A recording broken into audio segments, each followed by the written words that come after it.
Әлі сөйткізіп. Әлі сөйткізіп. Күте тұрайық. Жоқ, бастай бер. Даже у меня столько фоток нет, как у Жансы. Бізде 4-ші выпуск. Білмеймін, бірақ монтажердің қол жылдамдығына байланысты қашан шығатын мүмкін 4-ші емес, 6-ші, 7-ші, мүмкін 1-ші выпуск болып қалуы мүмкін. Сондықтан да бұйырған выпуск деп қой. Бізде шығарылымда бұйырған выпуск. Баршаңызға сәлем. Қалайсыздар? Кезекті шығарылым. Оттегі подкаст, адам-адамға оттегі тақырып аясында әңгіме өрбітетін боламыз. Бүгін біздің кезекті қонақтарымыз қыздар. Жалпы бұл подкастта алғашқы қыз қонақтар екен gal. Алғашқы қыз қонақтар. Қазақстандағы сендер сынып қалғандар. Уже сынып қойған дейтін. Жарайды, әрмен қарай жалғастырайық. Yes, жақсы көремін. Жақсы көремін осындай. Бір-біріне сынып қалдыңдар ма? Примерно андай, уже сынып қалдым деп. Тота мен не ойладым. Сен маған сынып қалдың да. Қазақстандағы ең әдемі қыздардың амбассадорлар. Рахмет. Өздері, Взаимно, көздері. жігіттер, взаимно. Аида, Меля, көргенімізге шын жүректен қуаныштымыз. Қалайсыздар, жалпы көңіл-күй қалай? Таңертең түсіріп отырмыз, кішкене көзіміз ісіп, енді өзімізге келіп жатырмыз. Сіздердің настрой, көңіл-күйлеріңіз қалай, соны айта кетсеңіздер. Мен көзім ісіп тұрған жоқ, әдемі болып Да? тұрмын. Сіздер әрқашан әдемісіздер. Осындай тегін романтиканы жегізуге біз мәстірміз. Құрметті жігіттер. Жалпы, көктем келіп, кәдімгі қыздар әдемі, құлпырып. Той әдемі емес болып жүрдік па не сонда? Немесе біздің көзқарасымыз кішкене өзгеріп жатыр. Біздің көзқарасымыз сендерге деген құндылығымыз өзгеріп, көзқарасымыз өзгеріп. Жақсылықтың белгісі, скоро үйленеміз дос. Құдай қаласа. Тойға барамыз. Тойға барамыз. Қыздарға сөз берейік gal. Жүз Қалайсыздар, көңіл-күй қалай? Жақсы. Всем Баршаңызға привет. сәлем, құрметті көрермендер. Бүгін күшті әңгіме айтамыз деген ойдамыз. Ораза қабыл болсын. Бірінші адам ұстайша айтқан да. Ниеттеріңіз қабыл болсын. Ораза біткеннен кейін шығып жатса, Жолдарыңыз ашық болсын. ораза уақытында түсіріліп жатыр. Амин. Сол. Бәрі жақсы, шүкір. Сөйлесейік. Сізде қалай? Шүкір жақсы. Айды көрмегелі көп болды, значит, андай инфополяда Ұялма көп дос. емес. Рахмет. Біраз уақыттан бері жаңағы бір көрінбей кетті. Енді стористарыңды, нелеріңді көріп жүрміз ғой. Бірақ бір интервью бермегелі, подкастқа келмегелі, Күйеуге шыққаннан кейін, үйленгеннен кейін сондай болады екен. Сендер күтіп тұр сондай нәрсе деп тұрсың. Если что. Отбасылық өмір. Отбасылық өмір қалай болып жатыр? Келіндік қызмет. Шүкір, жақсы. Жақсы, ойдағыдай. Екі менталитет Орал және оңтүстік жақ, Иә. Оңтүстік пен батыс қиын қосылу. Жоқ, байқала ма? Қандай нәрселер байқалады? Бірақ Орал болғаннан кейін кішкене еркіндеу да, қатты былай Ақтау мен Атырау сондай ұқсамайды жаңа айтқандай. Сол үшін кішкене еркін, қатты бүйту керек, сөйту керек, салт дәстүрді ұстанып қалған семья емес, еркін бәрі. Салт дәстүрді ұстанбаған семьяға қуанамыз ба или білейін? Дұрыс емес па қалай? Біз жақтан наоборот салт дәстүрді ұстану керек дейтін семьялар, біз оңтүстікте, Таразда неде. Это плюс или минус? Салт дәстүр бывает разным. Өзіне бір ең бірінші көрінген. Апасының әңгімелерге араласпай отырасың ғой просто. Жоқ, апасының емес қызық қой. Жоқ, мен талқылап отқанмын. Қазіргі заманауи біздер үшін, біз заманауиға жатамыз ба? Мен жатамын ба? Заманауиға. Жалпы заманауи қыз-келіншектер үшін салт дәстүр ұстанбайтын семья қызық. Типа комфортно. Әлбетте. Жоқ, енді ол салт дәстүр деген понятие растяжимый, ол өте терең. Базовый салт дәстүр. Терең ұғым ғой, Базовый саған шешен үшін не? Үйленген кезде енді біз Сәлем беру. оңтүстік жақта сәлем салу бар. Классика. Классика, таңертең тұрып чай беру. Чай беру дегеніңіз енді отбасымен бірге отыру, бөлек-бөлек емес. Негізі чай беру дейтін нәрсе жоқ, по идее. Просто бірге отыру дастархан басында. Осы екінші, үшіншісі қандай? Қандай бізде? Самый. Болды ғой, негізі ол классика. Сәлем беру и үйде болып. Менің ойымша ол салт дәстүр емес, ол просто уважение. Типа, это уважение. отбасымен бірге шай ішу. Осы нәрселерді сәлем беру сіздерде жоқ. Мен амандасам, бірақ сәлем бермеймін. Ассаляму алейкум. Ассаляму алейкум, мен жалғыз деп ойласам. Елі бұлай сәлем бермеймін, өздері айтты. Және орамал тағу ғой, оңтүстікте. Орамал. Бірақ ол жерде мен мамам ғана айтады, видеозвонокта орамал ки, мен тауық істеп отырмын, папа, мама жүреді. Кеме қойсын, осылай жүре берсін деп. Негізі ол қазіргі таңда көптеген мысалы ер жігіттің ата-анасы келінге қыз ретінде қарап бастайды ғой. Басында енді бір ай, 2 ай енді как орамал киіп жүреді. Келіндік қызмет. көп қонақтар келеді деген сияқты, сол кезде орамал киіп жүреді. Ал уже қызы болғаннан кейін емін еркін деген сияқты солай жүреді ғой. жалпы шындай дейін маған ұнамайды. Ұнамайды да? Иә. Бірақ Рехқон үйде десең. тамақ істеп жатқан кезінде орамал киген дұрыс, шашын Иә, түсіру үшін міне, да. Иә. Вот осындай. А былай всегда киіп торговый центрге барсаң да, Жоқ, қыздармен енді кездессең де олай ол кететіндер иә, қазір ыңғайсыз. жоқ та. Образдарға келмейді деп тұрсаң. Негізі мен келісем, салт дәстүр дұрыс та, бірақ кейбір отбасылар қысу мүмкін, мысалы жаңағы оңтүстік пен солтүстік қосылса деген сияқты. Ол кезде кейбір отбасыларға қиын болып қалуы мүмкін. Біреулер жоқ, сен сәлем беру керексің, жоқ сен бүйту керексің. Басын кейбіреулер бар, до конца түсір дейтіндер, мысалы. Ол мысалы артық кетеді деген сияқты да. Угол шыққан жоқ. Сол негізі ұстаған дұрыс, иә. Бірақ қатты Ораза ма? күтпеу керек. Ол да дұрыс. Дәмеле, сіз қалай ойлайсыз? Біз енді оңтүстікке Таза ол салт дәстүрден келдік қой, шыққанбыз ғой. Шымкенттен. Иә, біз үшін салт дәстүр деген ол өте маңызды зат нәрсе. Бірақ менің отбасым негізі кішкене Европаға кеткен отбасым да. То есть менің үйімде 2 жеңгем бар. Олар үлкен жеңгем сәлем береді, екіншісі спокойно жүре береді. Солай да. Үлкен жеңген екіншісіне сәлем бере ма? Жоқ, үлкен жеңгем ата-анама сәлем береді. Екіншісі тоже берет, бірақ так в жизни, когда мы просто живем, орамалды тақпайды. То есть это норма, когда готовят, да, дұрыс айтасың. Там мы живем отдельно. Там негізі Шымкентте қалай келін үйде тұру керек қой, бірақ біз отдельно тұрамыз. Папа, мама, мен. Менің болашағымда негізі мен кішкентай арманым бар да. Как ата ене называть не буду, мама, папа, болашақ. Екінші мама, папамен бірге азында тұрып, шай ішіп, сәлем беріп, тусовать етіп, угарать етіп, әңгіме иә, етіп, иә, обсуждать. пока менің күйеуім жұмыста, мамамен бірге қыдыру, сондай негізі Иә? арманым бар. Солай ма? Иә, дәл солай. Солай өзгердің бе? Солай болып кетті ма? Жарайды, қалжың. Өте күшті. Өте Иә, күшті. ол вайп қой. Ол Мына жерге бір романтика. қазақи бір әдемі фонға өлеңді қойып, Иә. тиктокқа салып жіберсең. Өте Қандай күшті кетеді. Ана бізде мысалы енді Енежан сәлем деді. бізде сәлем салу бүйтіп иілуді кішкене заподлы көріп жатыр ғой, бірақ мысалы японецтер ме еңкейіп амандасатын бүйтіп, ұлы да қызы да. Это уважение дейтін сөз ғой. Мысалы Корейцы многие кланяются, иә, знаешь? көтеріліске шығатын болса, типа протест жасайтын болса, солар жасау керек еді. Это они понимают, что это уважение человеку, мысалы үлкенге кішіге деген сияқты. Типа жынысқа бөлінбеу керек та. Это уважение. Бізде бүйтіп амандасамыз ғой, ассалауму алейкум. Неге басымызды иеміз деп шықсақ болады мысалы. Бұл жерде андай түсінік қой. Басымыз тек бір жаратқанның алдында иеміз деген сияқты түсінікпен жасалып жатыр деп ойлаймын мен білмеймін енді. Дегенмен жақсы инсайт. бәрін кез келген адамның субъективті ойын қолдаймын. Дегенмен салт дәстүрімізді ұстанған дұрыс деп ойлаймын. Әрине. Себебі енді қазір енді көптеген адамдар әртүрлі пікір болып жатыр ғой бұған қатысты. Салт дәстүрге қатысты. Дегенмен біздің қазақилығымызды, өзіміздің ұлтымыздың бір ерекшелігін сақтап қалу мақсатында мәселе туындатпайтын салт дәстүрлерді ұстанып, әдемі болып өзіміздің болмысымызды жоғалтпаған дұрыс деп ойлаймын өзіміз. Ой, дұрыс айтады Жансек. Жаке де. Жаке, жасын 42-ге келіпті. Жоқ, енді бізде андай да қазір адамдар, мысалы салт дәстүр болсын, не болсын, шығу тарихын білу керек, ол не үшін. Соны түсінсе болды, ол логично, ешқандай зияны жоқ. Зияны бар, енді біздің заманға сай келмейтін салт дәстүрлер бар шығар енді. Оны все убираем, все, срок өтіп кетті деген сияқты можно. Жалпы не жаңалық өздеріңге? Не қызық болып жатыр, иә. Не қызық болып жатыр? Күйеуге шығып десе. Ондай емес еді ғой деп бірге қайтадан айтып жатсың. Күшті жаңалық қой. Жоқ. Қай уақытта? Жоқ.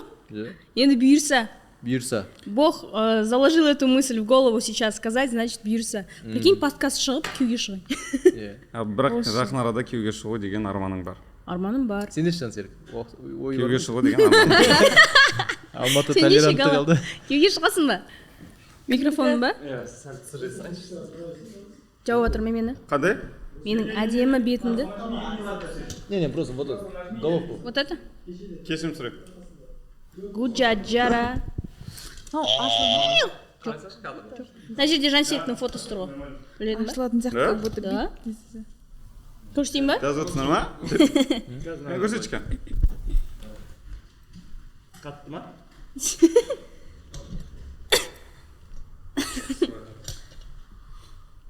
сторис салайын деп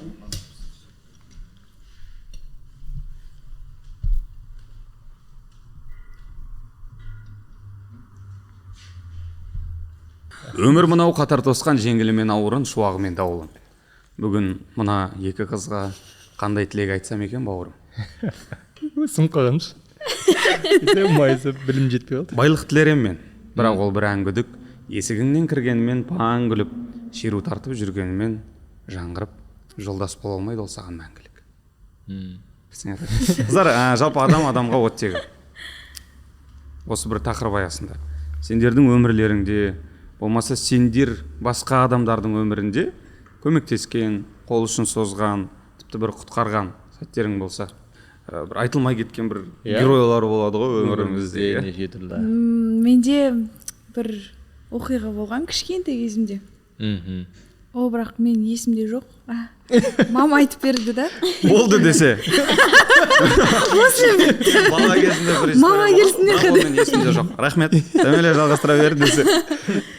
Маманың айтып беруінше да енді. Соны айтайын деген ғой. Жарайды, кешірсін. Сонымен мама айтып жатыр да, мен арамда бір жас кіші інім бар, туған інім. И мамамен босанғаннан кейін бірден екіншісін көтерген ғой. Маманың планы бойынша ол біраз уақыттан кейін болу керек болған, өйткені жұмысы бір определенный жұмыстан босай алмаған ғой.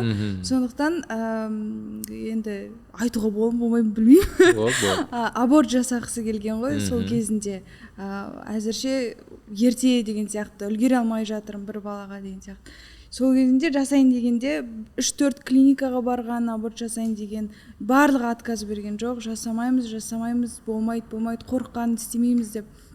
Ең соңғы клиникаға келген кезінде, хорошо жасаймыз, ақшаң төлеймін, алыңызшы, осылай деп түсіндірген, ситуациям осындай болып тұр, алу керек болып тұр деген кезінде, мен негізі өзім спокойны болғам кішкентай кезінен, жыламайтынмын, капризный болмағам, и сол уақытында жылап бастадым дейді.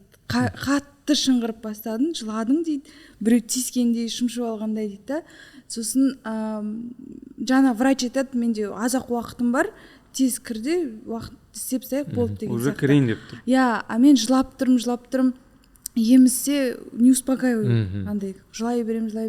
Сөйтіп тұрды да, үйде қазір үй жақын болған екен, как раз үйге барып, қызым тастап кетейін деп ойлаған ғой, мен үйде кісілер болған қарайтын. Сөйтіп үйге кіріп шығам, 15 минуттан келем деген, бірақ 10 минуттың ішінде келген, тез келген ғой. Уже ана кісі перчаткасын шешіп, ашуланып мамаға, неге ұзақ боласың, болды жасамаймын деді да, и содан жасамай қойды. Ешкім жасамай қойды.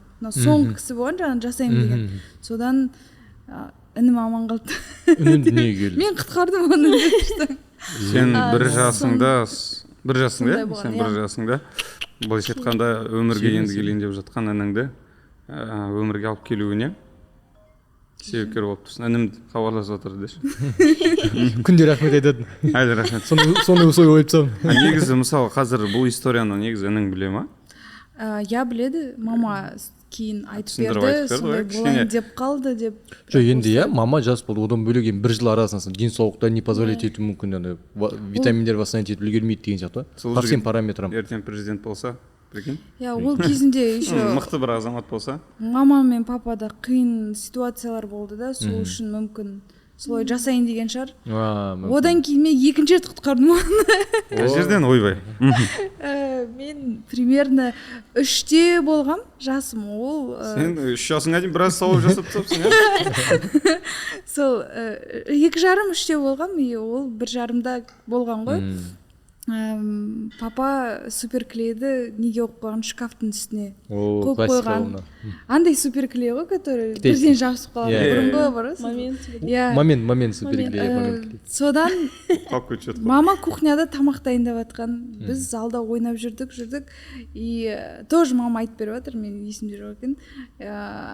Айдос інім сол клейді жыбырлақ болған, шустрый болған, оны жеген, жаңа тістеген, бірінші шайнаған, ойнаған, енді кішкентай бала аузына сала береді любой нәрсені.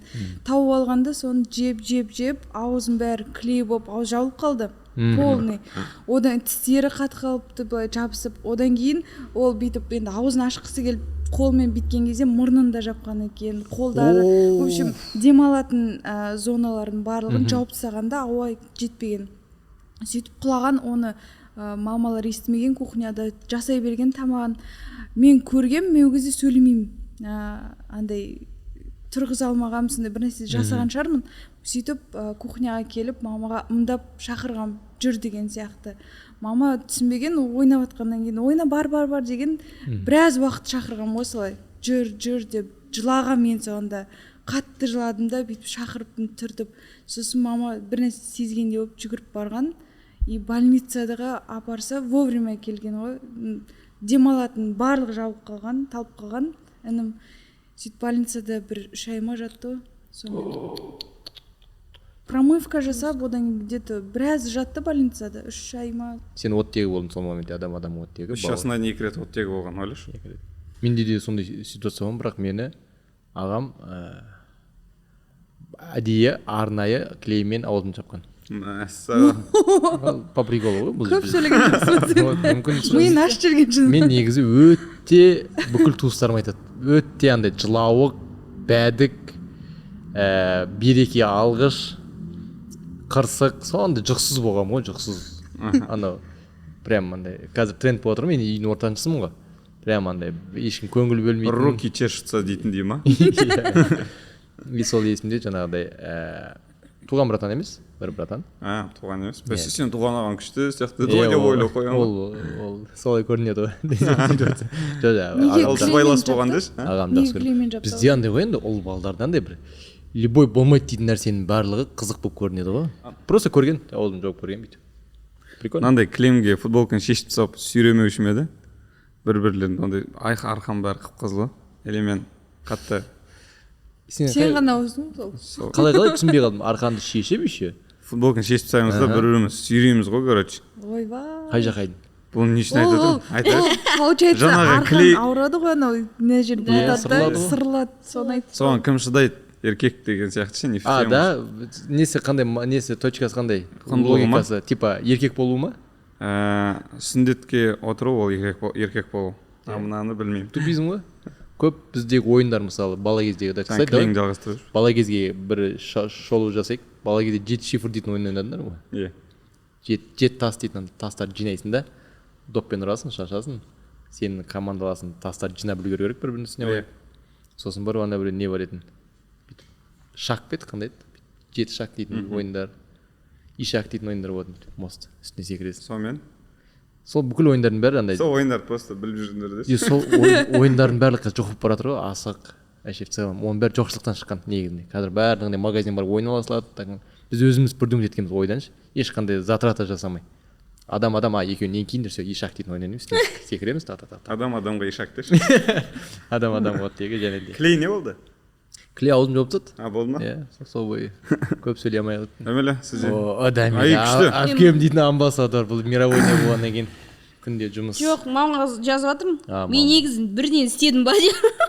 Сен сұрап жатрсың? Вообще не помню. Сен қызығып кеттің ба? Иә, қызығып кеттім мен. 3 жасқа дейін қандай жауаптарым бар, оны жазып жіберші. Күшті негізі. Біз білген жоқсыз, қызық.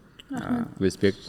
Кейін ешнесі жасап жүрсің ба, 3 жасыңнан кейін? Мен өзім андай спокойный болғам, аккуратный болғам, ешқандай жара, больницаға жатпам, сондай өзім тыныш болғам, момын болғам. Еще андай қатты сенгіш болғам, кішкентай кезде тоже ағам бар, мен маманың туған інісі ғой, сол қарайтын мен всегда. И сол бір рет Астанада тұрдық біз негізі 3 жасымнан бастап, сол Астанада өстім. Суық қой ол жер, темірлер қатып қалады, прям мороз. Сол кезде андай история болады ғой, жалаш дегенде жалайтын әңгіме айтады, ана жалады мен болғам.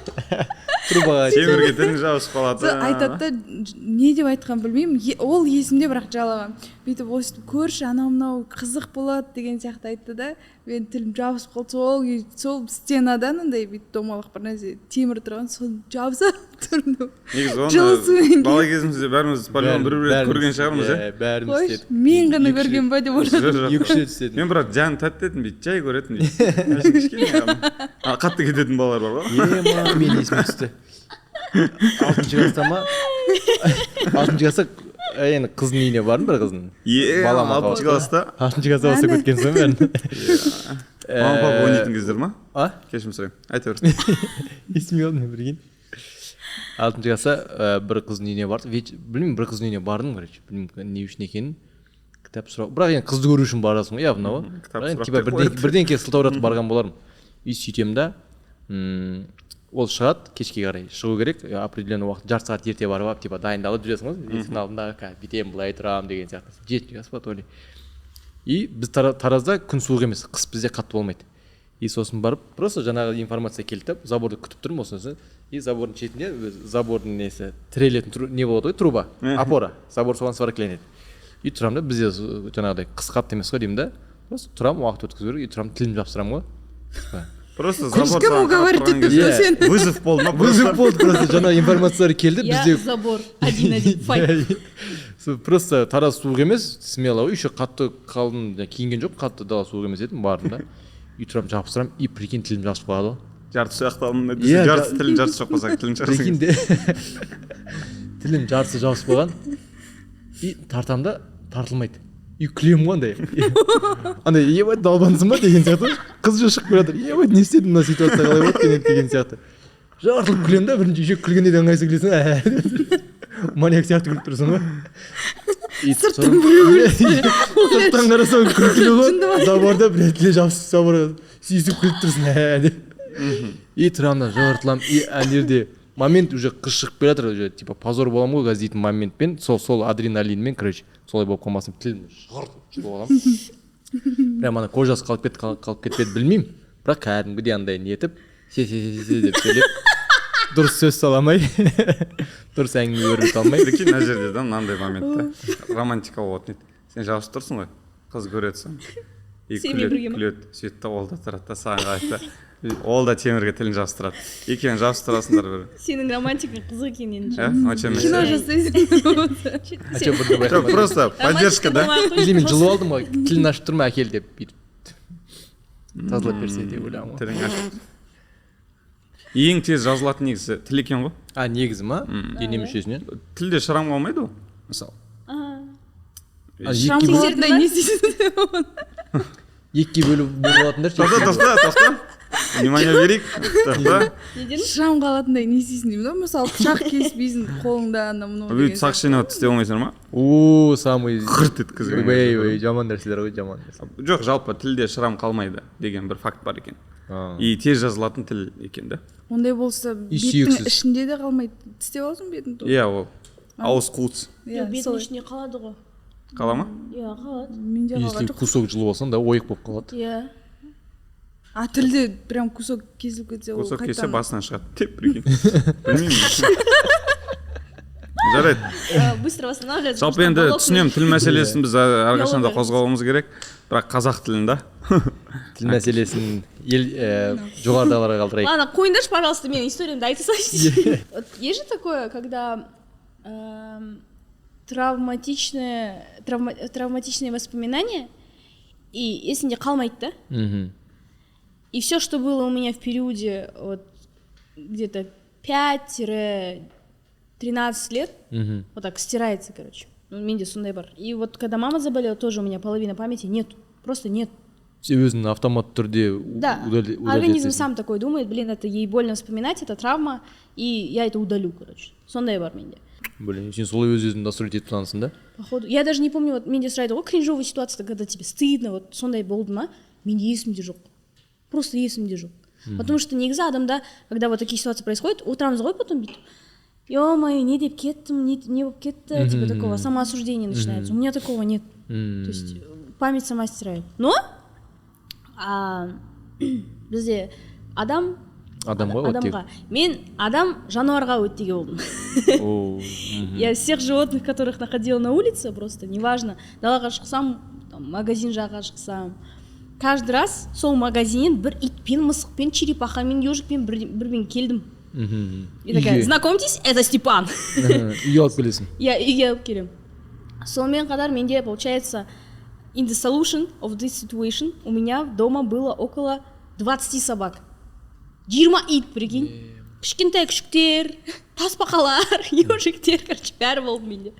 қазір зоопаргың бар десе. қазір зоопаргың бар десе. Сол басқа жоқ. Нет, а если переходить, негізі, какой вывод?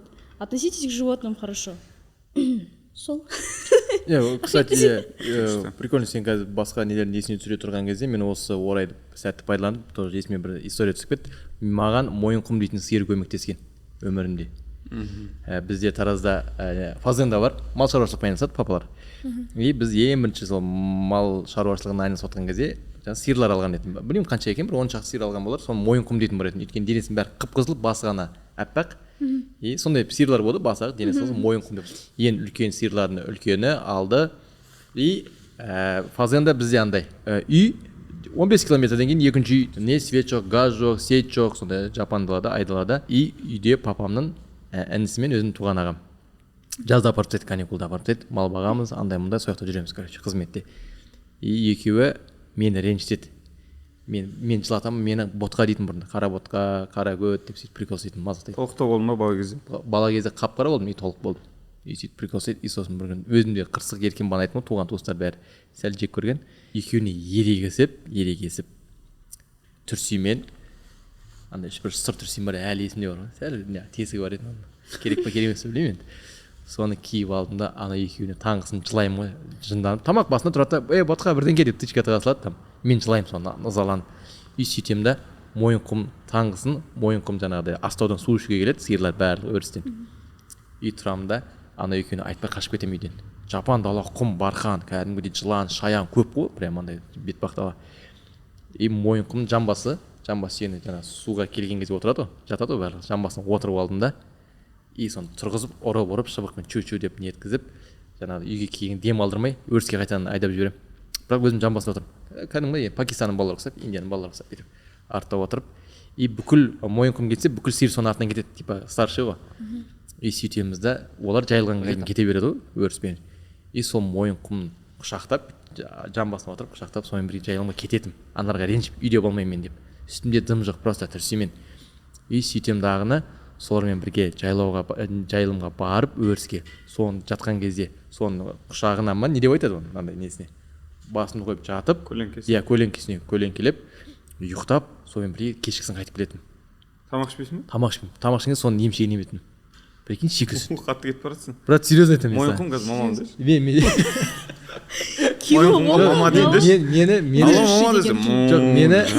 Мені туысқандарынан, үйдегілерден сұрасаңдар, мен таза Маугли өскем негізінде. Офигеть.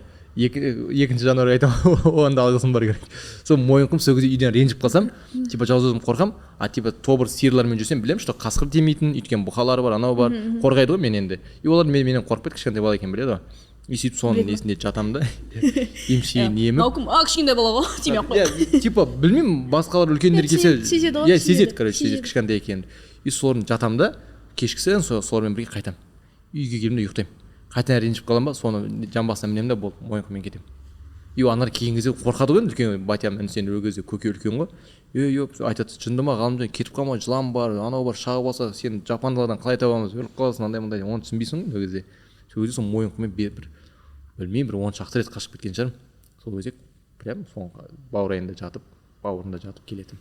Вообще андай болмай ма, мысалы менде өзімде андай ситуация болады да, біреуді құтқарғың келіп, мынандай сондай ситуацияға түсіп қалсам екен, квартира берсе екен деп па, суицид жасап жатқан кезінде бүйтіп сол уақытта болып қалсам екен, сол кезде құтқарып қалсам екен деп жаңағыдай крышасынан қарап болған жоқ. мен андай болатын бала кезімде ше. Қиял ғой негізі. Жоқ, менде де болатын айдағыдай да. Бала кезде бай біреудің баласын құтқарып, ол жағдай Марис, таптың ба ойыңды? Марис, наман не қылған, кішкене бұл желание болмаған бұларда. Селена Гоместің подружкасы бар ғой? Селена Гомес. Соның подружкасы, Селена Гомес болеет волчанкой. Не в тему Селена Гомес сөйлесіп ол. Волчанка дейтін ол, типа. По-моему, волчанка болеет. Извините, если я неправильно. Чем-то она болеет, и, короче, ее подружка дала ей почку. Міне, соны айтайын деп тұрамын. Бауырмен проблема болды. Бауырмен бөлісті, короче. И, соответственно, Селена Гомес до конца жизни своей подруги должна ее обеспечивать. Бауыр емес, печень, бүйрек. Печень, бауыр ғана ол. Или почка. почка или почка или печень бір нәрсе. Почка, печень. бауыр біреу Бауыр ғана керек. жоқ бауыр біреу ғана и ол ауыспайды біреу ешқашан ғана ауыспайды деген Ол бар ғой, ешқашан сол үшін бауырым деп айтады да типа ешқашан ауыспайтын орын бауыр ауыспайды короче дейді. жүректі істеуге Жүректі, болады көз, қалған бәрін ауыстыруға болады именно бәрін. бауырды ауыстыра алмайсың Печень ғой бауыр. бауыр Почка? почка это Почка ғой. Печень. печень это мынау бауыр Бауыр. почка бүйрек Вот бауыр. онда ода бүйрек ауырды да Бүйрек. или өзіне звондап сұрау керек қазір Селеннің Достар, номері бар ма? напишите в комментариях. Шынымен де бала кезінде сенің номер бар ма екен? Бесші жіберсең. Адамға өттеге деген. Как раз суицид туралы сөйлестік қой. Негізі жаман нәрсе. Менде оқырманым бар. Оқырманым бар. Қыз оқырманым бар. Орысша айта берейінші маған, солай ыңғайлы болады. В один вечер я сидела в дайректе. Біз негізі блогерлер тексереді да анда-санда. қазақша келген сөйлеп тұрсың ғой негізі Просто анда-санда орыс анда-санда қосқан дұрыс Сол үйде жатып, дайректі оқып, блогерлер негізі бар сообщениялардың бәрін оқиды. Да? Просто анда-санда уақытымыз болмайды да ответ беруге. Сол себептен сол дайректі оқып, бір өте ұзақ сообщение келді да. Оқып, сол қыз қазір суицид жасайды деп выводқа келдім да. Потому что там слова такие тяжелые, там я устала от жизни, я то, я сё, там дома проблемы, с учебой проблемы, там как раз грант алатын уақытта болды да. Вот грант очень сильно влияет же на самочувствие молодежи. Грант, ЕНТ, вот из-за чего много у нас очень суицидных моментов. Вообще не парьтесь из-за этого всего. Жизнь не зависит от того, сколько вы набрали на ЕНТ или получили вы грант или нет. И она написала длинное сообщение. И я в один момент, отвечаю, говорю: привет, как у тебя дела, все хорошо, дегендей. Она начинает отправлять аудио, где она плачет, короче, прям жылап отыр, да, прям қатты жылап отыр. Она говорит: я хочу покончить с собой, я не вижу смысла в этой жизни, такие вещи пишет.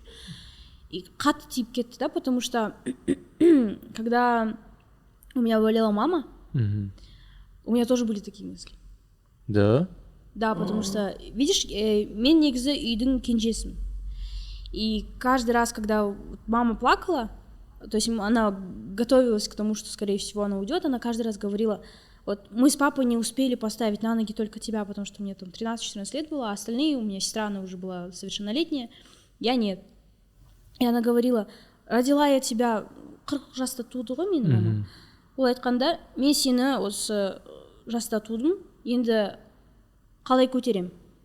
Я не успеваю деп. И тогда у меня были мысли: а зачем я тогда родилась?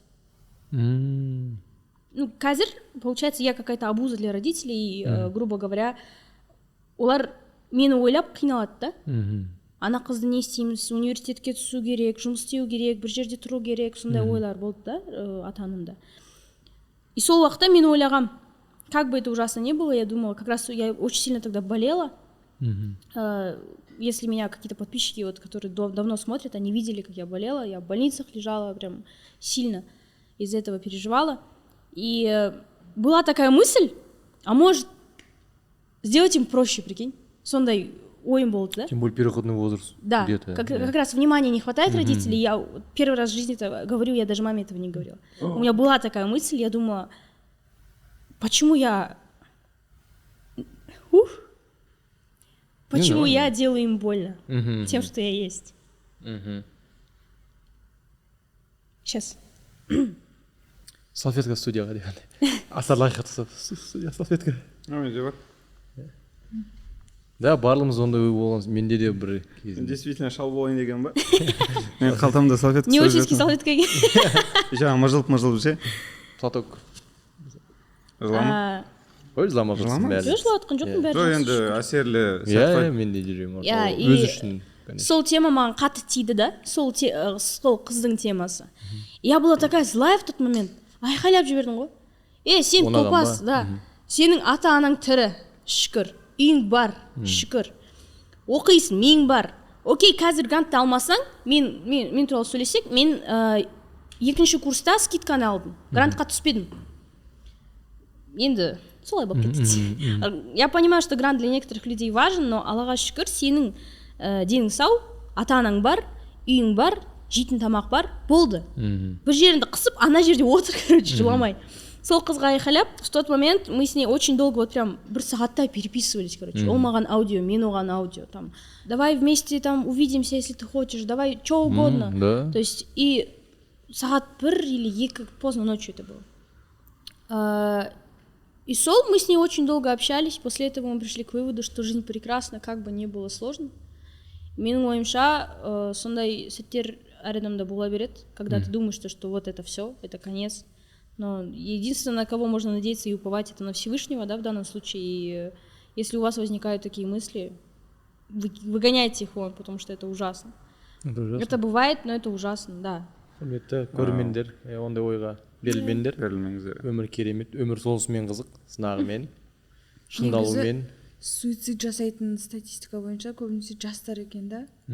И көбінесе ата-аналардың қолдау керек деп ойлаймын осы жерге. Ата-аналарға міндетті түрде көбінесе бірінші айту керек адамдар. сияқты. Бірінші Был адамдар. на втором месте, по-моему, по Да, статистике в суицидтан одно ба? время. ата-ананың қолдауы өте. Қолдау міндетті түрде керек те, жаңағыдай анам балаң қара, мынам баласын қара демей, қолдап тұру керек. Хоть кішкене болсын шаг істесе де соны қолдап тұру керек. Ата біздің выпуста жалпы ата-ана жайлы көп болып отыр негізінде. Өйткені барлығы шынында ең бірінші оттегі болса ата-ана екен, соны түсіндік. Біздің 11 сәуір күні Алла қаласа Қазақстанның барлық кинотеатрларында жарық көретін оттегі фильмінде басты идеясы, басты құндылығы осы отбасы. Предпоказға бармай, ақша төлеп, Иә, 2-3 рет көретін кино ғой. 2-3 рет барамыз, айналайындармен бірге. Айналайындармен. Мен өз оқырмандарыммен бірге киноға барам. Былай жасайық, Қазір саған Дамира. обещание істеп жатырмын. Кайф. Былай жасайық онда. Дамира, сен өзіңнің оқырмандарыңды фильмге алып келетін ойың бар. Алла қаласа. Алла қаласа. Осы шығарылымға комментарий жазсын. Сен өзіңе ұнаған 10 комментарий таңдап ал. Өзіңе ұнаған, жаңағы саған қатысты бір пікірлер жазсын, сенің аудиторияң, айналайындар. Жоқ, давай 20. 30 давай. Ақыры сауда болып отыр екен, елуден ұрайық ондар адынай деп. Жарайды, 20 енді Бір зал өзің десей. ойында. 20 адам, 20 пікір, яғни комментарий жазсын, және де қасына инстаграм аккаунттарын жақшаға жаза кетсін. Дамила өзіне ұнаған 20 комментарий таңдап алып, сіздердің инстаграм парақшасына бұл кісінің өзі немесе көмекшісі жазып, киноға, оттегі фильміне Алла қаласа 11 сәуірден бастап кез келген уақытта апарады. Бұйыртса, иә? Алматы қаласында болса. Если что, бірге барамыз. Алматыда, если басқа қала болса, просто билетті сыйлаймын. Тамаша. Бірақ міндетті түрде барыңыздар. Қолдап. Маған не шығарасыз? Менген адам, тұрмыстағы адам. Мен келемін. Мен кіммен бірге келемін десе. Бұйырса, Құдай қаласа міндетті түрде жабық көрсетілімге шақырамыз. Уақыт бөліп келгендерің көп рахмет. Тамаша сұхбат болды, айтары бар, көптеген құндылығы бар, және де тамаша көңіл күйге толы. Пайдалы болса болды. Ең басы. Рахмет. Бәрі жақсы болады.